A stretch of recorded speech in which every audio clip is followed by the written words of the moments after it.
भारतीय रेल भारत की जीवन रेखा है। जीवन रेखा मतलब लाइफलाइन, जिसके बिना आधुनिक भारत की कल्पना नहीं की जा सकती। इसके तहत वर्तमान में मेट्रोपॉलिटन सिटीज या भारतीय रेल की तीव्र गतिमान ट्रेनों में जैसे वंदे भारत, ईएमयू, डीएमयू से लेकर वंदे भारत तक एक अत्यंत आधुनिक सुरक्षित ऐसा ब्रेक सिस्टम जो उसकी उच्च गति पर एक अनुमानित नहीं बल्कि एक कैलकुलेटेड स्टिक ब्रेक लगाए, जिससे कि कम समय में एक समान एक ही बल के ब्रेक सिस्टम से ट्रेन को तुरंत रोका जा सके और इसी प्रकार इसी त्वरित गति से ब्रेक सिस्टम को रिलीज किया जा सके, ताकि वर्तमान समय मेट्रोपॉलिटन सिटीज में हम समय अनुपालन का एक सुरक्षित ढंग से परिचालन भी करें और यात्रियों को त्वरित यात्रा का, शीघ्र यात्रा का और सुरक्षित यात्रा का अनुभव करा सके। तो इसके तहत भारतीय रेल के ईएमयू, डीएमयू, ईएमयू और वंदे भारत में भी एक विशेष प्रकार का ईपी ब्रेक, इलेक्ट्रोन्यूमेटिक ब्रेक, जो परंपरागत ब्रेक की अपेक्षा न्यूमेटिक के साथ इलेक्ट्रिक कनेक्शन के कारण 110 वोल्ट के इलेक्ट्रिक कनेक्शन से तुरंत ब्रेक फोर्स को अप्लाई करता है और रिलीज करता है। आइए इस ब्रेक सिस्टम का एक सरल अध्ययन करें। इस प्रकार आपने भारतीय रेल में जो मेट्रोपॉलिटन सिटीज में उपनगरीय ट्रेन जैसे ईएमयू, एमईएमयू, डीएमयू और वंदे भारत जैसे उन्नतशील रोलिंग स्टॉक में प्रयुक्त होने वाले ईपी, इलेक्ट्रोन्यूमेटिक ब्रेक के विषय में पढ़ा। मैं आपकी जानकारी के लिए बता दूं कि वर्तमान में चलने वाली अमृत भारत ट्रेन जो मध्यम वर्ग की वंदे भारत हैं, जो उसी गति कम समय में अधिकतम दूरी को तय करके यात्रियों को एक अच्छी सेवा देती है, उसमें भी भविष्य में यही इलेक्ट्रोन्यूमेटिक ब्रेक काम करेगा। तो अब आप इसका अध्ययन जो आरडीएसओ के स्पेसिफिकेशन 2017 के रिवीजन 0 में बताए गए हैं, तो ईएमयू और वंदे भारत तक किस प्रकार इसका महत्व है, परिभाषा है, इसको समझें। तो सबसे पहले इलेक्ट्रोन्यूमेटिक ब्रेक क्या है? एक स्ट्रेट एयर या डायरेक्ट एयर ब्रेक है। ये डायरेक्ट एयर, स्ट्रेट एयर का मतलब है कि इसमें बीपी का प्रेशर A9 हैंडल से जब हम गिराते थे तो लास्ट तक पहुंचते पहुंचते बीपी का जो प्रेशर गिरता था, ऐसा कोई फिनोमेना इसमें नहीं है। इसमें मेन रिजर्वायर का 6 से 8 केजी का प्रेशर, ड्राइवर केब में जो ब्रेक कंट्रोल हैंडल में एमआर का प्रेशर 110 वोल्ट का डीसी करंट की केबल के माध्यम से तुरंत त्वरित गति से प्रत्येक कोच में समान दर, समान समय में समान शक्ति का ब्रेक लगता है, जिससे त्वरित रूप से ट्रेन रुकती है और उसी त्वरित गति से यह रिलीज भी कर देता है। तो ठीक है, तो इसमें इलेक्ट्रोन्यूमेटिक ब्रेक में आप समझे प्रेशर कौन सा है? एमआर का और 110 वोल्ट की, तब इसका नाम इलेक्ट्रोन्यूमेटिक है। हवा और विद्युत स्ट्रेट एयर क्या है कि डायरेक्ट एमआर का प्रेशर ही इसमें तेजी से गिरता है और फिर वही बनता है। बीपी का प्रेशर पूरे ब्रेकिंग सिस्टम में कहीं भी डिस्टर्ब नहीं होता, वो एक समान उसी दर से बना रहता है। ठीक है, इसलिए इसको त्वरित गति से लगना बताया गया है। अब इसका इतिहास देखें, किसी भी सिस्टम का इतिहास, तो ईपी ब्रेक, इलेक्ट्रोन्यूमेटिक ब्रेक विश्व रेलवे में 1920 में लंदन अंडरग्राउंड रेलवे में ठीक है ना। लंदन ट्रांसपोर्ट अंडरग्राउंड रेलवे में 1920 से प्रारंभ हुई। 1950 में ये EP brake British main line की, जो मेन लाइन, जो हमारी मेन लाइन होती है ना, तो उसके प्राइमरी ब्रेकिंग सिस्टम में इसका प्रयोग 1950 में हुआ। अब भारत में इसका प्रयोग कब हुआ? भारत में जब देखा जाए तो ट्राइसिया मतलब 1951 के आसपास इसके न्यू ईएमयू स्टॉक में, पहले वाले ने कोई नया ईएमयू स्टॉक जब 1950-51 में बना, तो फिर उस लोकल ट्रेन में सबसे पहले बम्बई में इसका प्रयोग किया गया। ठीक है। अब वर्तमान में कहां हो रहा है? सभी मैंने बताया, एएमयू डीएमयू सभी में, और वंदे भारत में भी इसका प्रयोग हो रहा है। वंदे भारत में एक ये रीजनरेटिव ब्रेकिंग, ईटी ब्रेकिंग के साथ ब्लेंडिंग ब्रेकिंग के रूप में ईपी ब्रेकिंग का प्रयोग किया जाता है। ठीक है। अब कहां पर ये सब चीजें तो चल रही हैं, लेकिन प्रपोज फॉर एलएचबी और अमृत भारत अभी हम आगे पढ़ेंगे। समझिए कि प्रपोज, अब भविष्य में भारतीय रेल जो हमेशा सुरक्षा, संरक्षा और एक आरामदेह सेवा और अत्याधुनिक साधनों का प्रयोग करती है, तो एलएचबी और अमृत भारत ट्रेन रेक, मैंने आपको बताया था पिछले अध्याय में, अमृत भारत ट्रेन रेक के जो कोच हैं वो एलएचबी कोच हैं, उन्हीं को मॉडिफाइड करके हमने अमृत भारत बनाई, जो कि 130 किलोमीटर प्रति घंटे की गति पर अपनी सेवाएं भारतीय रेल को दे रही। तो इसमें भी हमने एलएचबी, वंदे अमृत भारत और गतिमान तेजस जैसे ट्रेन रेक में जो एलएचबी के हैं, उन कोचेज में भी ईपी ब्रेक के सारे सिस्टम को इंस्टॉल कर दिया है। और भविष्य में जैसे ही हमें ये इंजन आ जाएंगे, हमारे पास लोकोमोटिव जो ईपी ब्रेक से मैंने बताया था ना, कि अभी आप समझें कि किस प्रकार electro pneumatic braking driver cab से होती है, और जब हमारे पास WAP5 या 7 इस प्रकार के जो ईपी ब्रेक से सुसज्जित मिल जाएंगे, तो अमृत भारत में पहले ही पूरा सिस्टम लगा हुआ है, फिर ये चल पड़ेगा। तो अब आप समझे कन्वेंशनल एयर ब्रेक।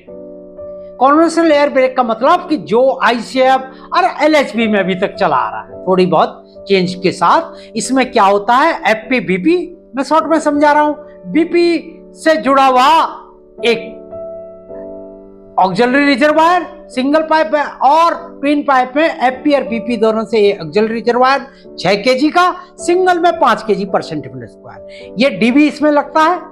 ये डीवी बीपी के प्रेशर को जैसे ही इसमें कोई चेंज होता है, कम होता है, तो फौरन अपने विभिन्न पोर्ट के माध्यम से ब्रेक सिलेंडर का प्रेशर, बीपी का प्रेशर यूज करते हुए ब्रेक सिलेंडर में 3 केजी या 3.8 केजी या 1.6 केजी, जितना भी, या 2.2 केजी, जितना भी प्रेशर देना है वो इसमें दे देता है। ठीक है। तो बीपी का इसमें मेन रोल है। अब ईपी ब्रेक सिस्टम क्या है?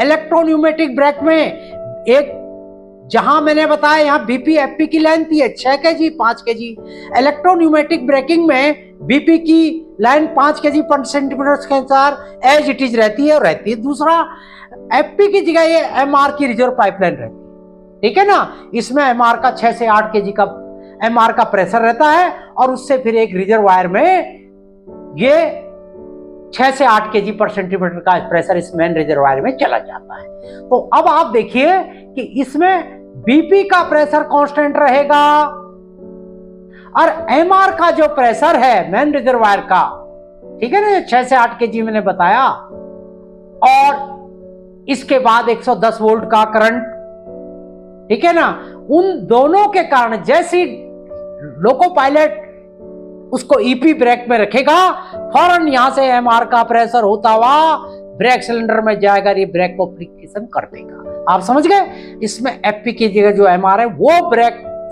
सिलेंडर को प्रेशर देता है। अब हमें ईपी ब्रेक को विस्तार से पढ़ने से पूर्व थोड़ा समझना पड़ेगा। जो हमारे पास कन्वेंशनल एयर ब्रेक सिस्टम है, जो ट्विन पाइप का आपके फ्रेट स्टॉक में भी है, एलएचबी में, आईसीएफ में और अमृत भारत में अभी तो ये twin pipe air brake system काम कर रहा है। एक बार सरसरी नगर से देखें, इसमें 2 पाइप है, एफपी 6 केजी, बीपी 5 केजी पर सेंटीमीटर स्क्वायर। यहां से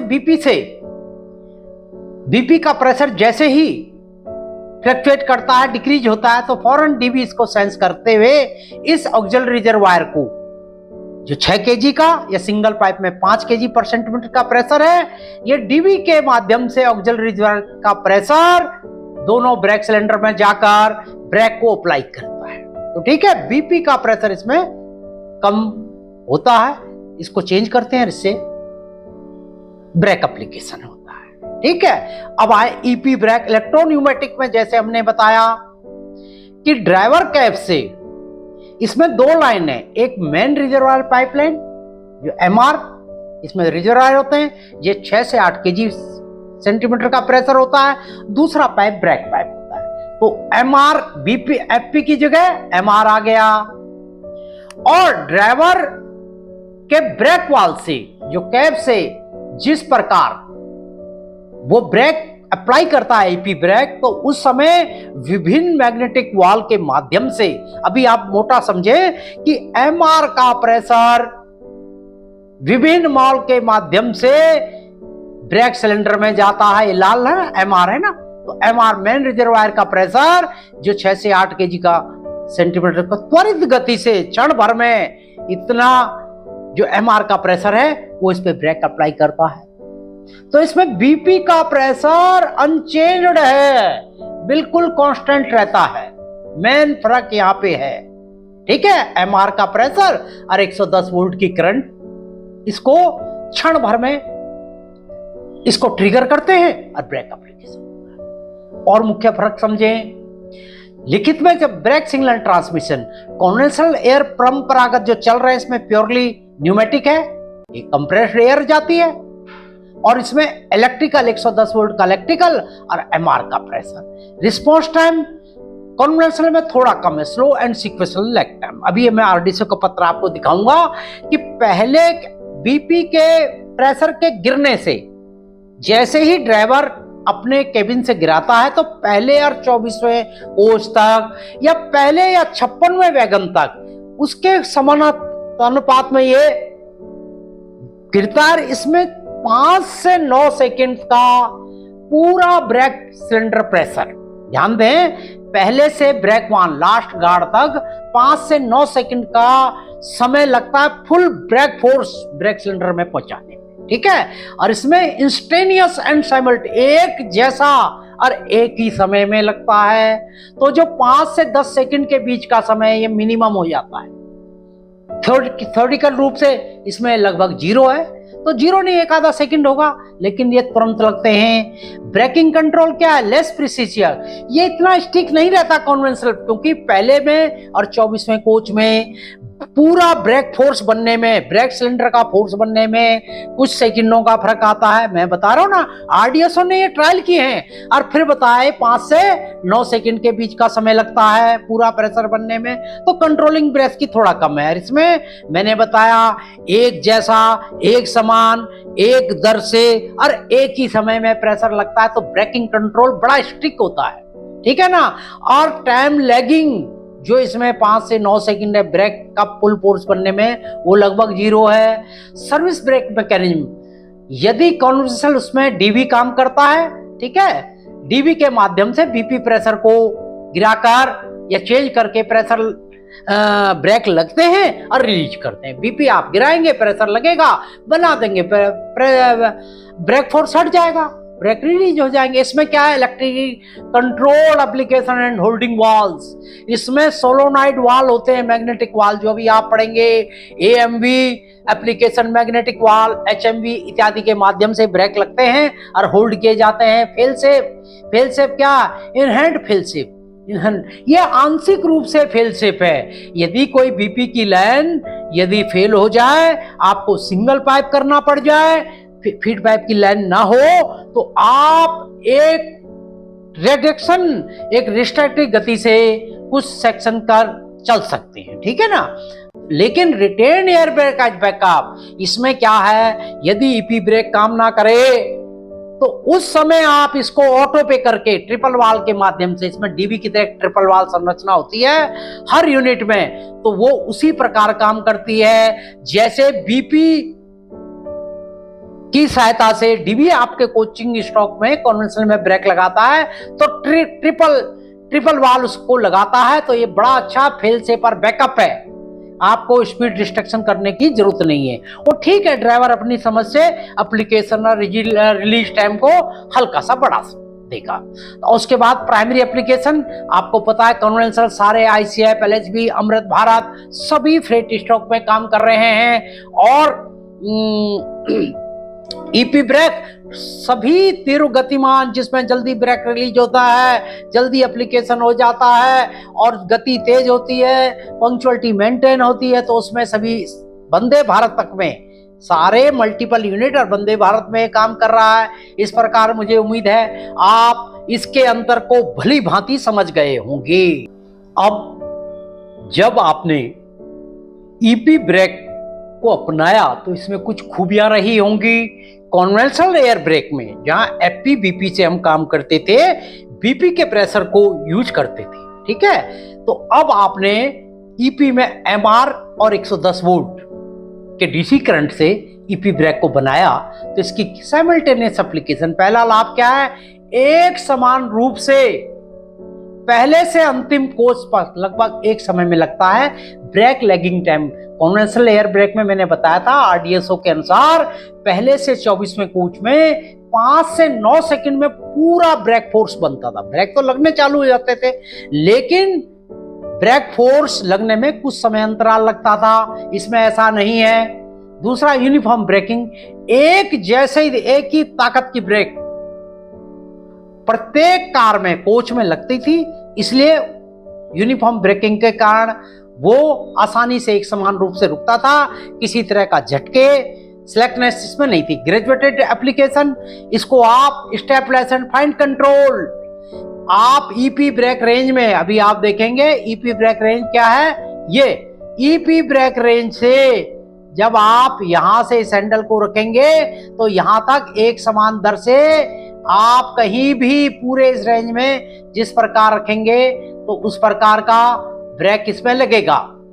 ग्रेजुएटेड है। शॉर्टेज स्टॉपिंग डिस्टेंस, ये आरडीएसओ ने ट्रायल किया कि 24 कोच का 160 किलोमीटर प्रति घंटे पे जब ईपी ब्रेक का प्रयोग किया तो 1200 मीटर के अंदर ट्रेन ब्रेक रुक गया, जबकि इंटरनेशनल का मानक है, अंतरराष्ट्रीय मानक है पूरे विश्व के कि इस स्पीड पर 1250 मीटर रुकने पर वो उन्नत किस्म का माना जाएगा। तो हम तो 1200 में ही रुक गए। Improve train control, automatic train operation में इसमें क्या है कि जब ड्राइवर को, पायलट को विश्वास हो जाता है कि क्षण भर में ब्रेक लग रहे हैं, एक समान दर से लग रहे हैं, एक ही समय लग रहे हैं, तो उसका कंट्रोल बहुत अच्छा हो जाता है। ईएमओ डीएमओ क्यों, तुरंत रुकी तुरंत चल जाती है, ठीक है ना। तो ईपी ब्रेकिंग का फायदा होता है। तो आपने समझा कि एक इनहेंस्ड उन्नत किस्म का रेलवे ब्रेकिंग सिस्टम है जो इलेक्ट्रिकल मैकेनिकल को मिलाकर काम करता है। मैकेनिकल मतलब न्यूमेटिक। तो इस प्रकार इसमें दो चीजें, ईपी ब्रेक और न्यूमेटिक ब्रेक, दोनों काम करते हैं और दोनों अलग अलग भी बड़े आराम से काम कर। अलग अलग का मतलब है कि जब ईपी सिस्टम फेल हो गया, आप पढ़ेंगे आगे, तो फिर न्यूमेटिक ब्रेक बड़े पहले की भांति काम करेंगे, ब्रेकिंग मोर इफेक्टिव, आपने देख लिया। और सबसे बड़ी बात अभी देखना है, all the valves are mounted in a single bracket. एक ही सिंगल ब्रैकेट पर पूरा system EP electro pneumatic brake unit पर लगे होते हैं। तो जिस प्रकार एलएचबी में आपने देखा था, जो हमारा मॉड्यूलर होता है, ब्रेक मॉड्यूलर होता है, जो पैनल होता है उसमें सारी चीजें एक ही पैनल पर हैं। तो आईशेप के मुकाबले उसकी मेंटेनेंस, ट्रबल शूटिंग में समय बहुत कम लगता है, समय खराब नहीं होता, ठीक है ना। और सबसे बड़ी बात कि इसके एप्लीकेशन पर एमआर का जो 6 से 8 के प्रेशर है वो गिरता है, बीपी का प्रेशर डिस्टर्ब नहीं होता, तो लोकोमोटिव के कंप्रेसर पर बार बार लोड नहीं पड़ता। भाई 6 से 8 का प्रेशर वो मेन रिजर्वायर में जैसे 10 केजी बना रहा है, तो 6 से 8 का प्रेशर वहां जा रहा है और बीपी का प्रेशर पूरी जर्नी में जब तक ईपी ब्रेक लगेंगे वो डिस्टर्ब नहीं होगा। तो बीपी ब्रेक की आप कहोगे आवश्यकता क्यों है? मैंने बताया ना, यदि कहीं से ईपी ब्रेक सिस्टम, क्योंकि इलेक्ट्रिकल और न्यूमेटिक के साथ है, कभी इलेक्ट्रिकल केबल में किसी कारण माल फंक्शनिंग हो जाए तो बिना किसी रुकावट के बीपी का प्रेशर, पूरा सिस्टम काम करेगा ब्रेक का। ठीक है, तो अब आए समझे कि इसका मुख्य घटक क्या क्या है। अब आप गहराई से ईएमयू, डीएमयू, वंदे भारत और अब जल्दी ही अमृत भारत के इस ईपी ब्रेक सिस्टम को समझिए। पहले तो इसमें मेन कंपोनेंट्स कौन से हैं पहले आप समझेंगे। सबसे पहले ये लोको का यहां तक का हिस्सा कैब का है, तो आपके कंप्रेसर से, जो लोकोमोटिव का कंप्रेसर से मेन रिजर्वायर, अभी मेन रिजर्वायर ये है, और हर कार के अंडर फ्रेम में भी एक मेन रिजर्वायर होगा। तो 8 से 10 केजी का प्रेशर इस ड्राइवर ब्रेक वाल्व में आएगा, और ईपी ब्रेक जंपर जो यहां से 110 वोल्ट के ये हरे और पीले रंग के आप देख रहे हैं, एक लोकोमोटिव के प्रारंभ होके और अंतिम कोच तक, ये देख रहे हैं, ये एक कोच से इस तरह कोच होते हैं, लास्ट वाले लोकोमोटिव या ब्रेक वान या गार्ड वान भी चले जाएंगे। तो एक ये मेन रिजर्वायर जो मैंने बताया था 8 से 10 केजी का, ये देखिए लाल रंग का ये आ रहा है यहां से कंप्रेसर से, ये सीधा मेन रिजर्वायर है। ये ट्रेन लाइन, ये बीपी लाइन है 5 केजी वाली, ये 2 पाइप इसमें भी जाते हैं, बार बार बताया जा रहा है, एफपी की जगह एमआर, और इसमें फिर 2 केबल 110 वोल्ट के एमआर का प्रेशर जा रहा है। और जैसे ही यहां से ईपी के इस जोन में ये हैंडल जाएगा तो फौरन एमआर का प्रेशर विभिन्न वाल्व से होता हुआ ब्रेक सिलेंडर में जाएगा, और जब रिलीज होंगे तो इसमें मुख्य है, एक होता है इसमें application valve, application magnetic valve. ठीक है, ये एमआर के प्रेशर को इस पर एंटर करता है, जब ये यहां से घुमाया जाएगा, जैसे ही ईपी रेंज में रखे चले जाएगा तो 110 वोल्ट का करंट और एमआर का प्रेशर एप्लीकेशन मैग्नेटिक वाल्व के थ्रू होता हुआ